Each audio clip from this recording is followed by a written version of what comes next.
আসসালামু আলাইকুম। আজকে চলে এসেছি ছাগল পালনের একটি গুরুত্বপূর্ণ ভিডিও নিয়ে। আমরা অনেকেই বাড়িতে দুই একটা ছাগল পালন করি, নয়তোবা কেউ খামার আকৃতিতে ছাগল লালন পালন করে থাকি। আমরা অনেকেই জানি না ছাগলের বিভিন্ন ধরনের রোগ হয়, আর এই রোগগুলো হওয়ার কারণে ছাগল বিভিন্ন সময় মারা যায়, অসুস্থ হয়ে যায় এবং আমাদের লজের সম্মুখীন হতে হয়। আজকে আলোচনা করব ছাগলের বিভিন্ন রোগ এবং ছাগলের এই রোগগুলোর জন্য আমাদের কি কি চিকিৎসা গ্রহণ করতে হবে এটারই উপরে। আমরা সবাই জানি ছাগল উঁচু এবং শুকনো জায়গায় থাকতে ভালোবাসে, ভিজে এবং স্যাঁতসেঁতে জায়গায় ছাগল থাকতে চায় না। এই কারণে আমাদের অবশ্যই মাচা পদ্ধতিতে ছাগল লালন পালন করতে হবে। ছাগলের বয়স এবং ওজন অনুযায়ী দানাদার খাদ্য, কাঁচা ঘাস, শুকনো খড়, খাবার পানি, খনিজ লবণ, ভিটামিন, জিঙ্ক, ক্যালসিয়াম এবং প্রতি 3 মাস অন্তর অন্তর কৃমির ট্যাবলেট তাদের দিতে হবে। ছাগলের প্রধান রোগগুলোর মধ্যে রয়েছে পিপিআর, ছাগলের বসন্ত, ডায়রিয়া অথবা পাতলা পায়খানা, কৃমি, নিউমোনিয়া এবং খুরা রোগ। পিপিআর ছাগলের একটি মারাত্মক রোগ। যখন আপনি দেখবেন আপনার খামারের কোনো ছাগলের জ্বর হয়েছে, নাক মুখ দিয়ে পানি পড়তেছে অথবা ফেনা পড়তেছে, ডায়রিয়া হয়েছে, খাওয়ার রুচি বন্ধ হয়ে গেছে, তাহলে বুঝতে হবে সেই ছাগলের পিপিআর হয়েছে। পিপিআর হলে ছাগলের হঠাৎ মৃত্যু হয়। এই রোগের নির্দিষ্ট কোনো ওষুধ নেই, তবে জ্বর অথবা ডায়রিয়া হলে সাপোর্টিভ চিকিৎসা নিতে হবে।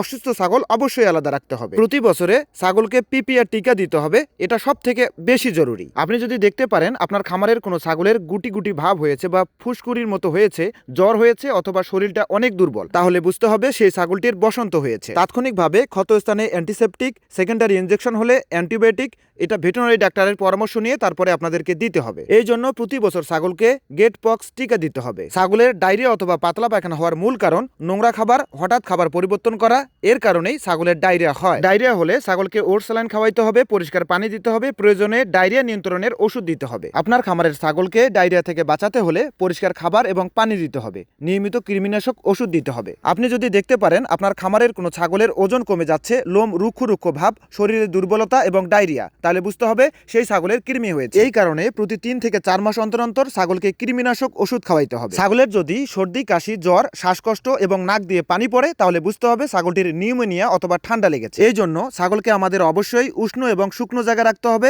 অ্যান্টিবায়োটিক দিতে হবে এবং এর পাশাপাশি ডাক্তারের পরামর্শ নিতে হবে। ছাগলের যাতে ঠান্ডা না লাগে এবং বৃষ্টিতে না ভেজে এমন জায়গায় তাদের রাখতে হবে। ছাগল যদি খুঁড়িয়ে খুঁড়িয়ে হাঁটে বা খুঁড়ে দুর্গন্ধ হচ্ছে, পচন ধরেছে, তাহলে বুঝতে হবে ছাগলের খুরা রোগ হয়েছে। ছাগলকে যদি আপনি উঁচু জায়গায় রাখেন, তাহলে তার প্রস্রাব পায়খানা কিন্তু সব মাটিতে পড়ে যাবে এবং তার খুঁড়ে কোনো ধরনের অসুবিধা হবে না এবং তার খুরা রোগও হবে না। খুঁড়ে যদি বেশি পরিমাণে সমস্যা হয়, তাহলে অ্যান্টিসেপটিক দিয়ে পানিতে ছাগলের পা ডুবিয়ে রাখবেন। প্রতিদিন 5 থেকে 10 মিনিটের মতো সেই অসুস্থ ছাগলের পা পানিতে ভিজিয়ে রাখবেন। বাসার আশেপাশে কোনো পরিত্যক্ত জায়গা ফাঁক না রেখে সেখানে সবজি চাষ করুন, হয়তো সেই সবজি দিয়ে আপনার চাহিদা অনেকটাই মিটে যাবে। ছাগল পালন করতে গেলে অবশ্যই প্রথমে অভিজ্ঞতা নিয়ে তারপর ছাগল পালন করা শুরু করুন। ছাগল পালন করতে গেলে সময় মতো তাদের সব রোগের টিকা দিতে হবে, পরিষ্কার জায়গায় রাখতে হবে, সুষম খাদ্য এবং বিশুদ্ধ পানি তাদের দিতে হবে এবং যে ছাগলগুলো আপনি নতুন করে খামারে নিয়ে আসবেন সেগুলোকে অবশ্যই প্রথমে আলাদা রাখতে হবে। খামারে যদি কোনো অসুস্থ ছাগল থাকে সেগুলোকে দ্রুত আলাদা করবেন। তো সম্মানিত ভিউয়ার্স, আজকের ভিডিওটা এই পর্যন্তই। সবাই ভালো থাকবেন, সুস্থ থাকবেন।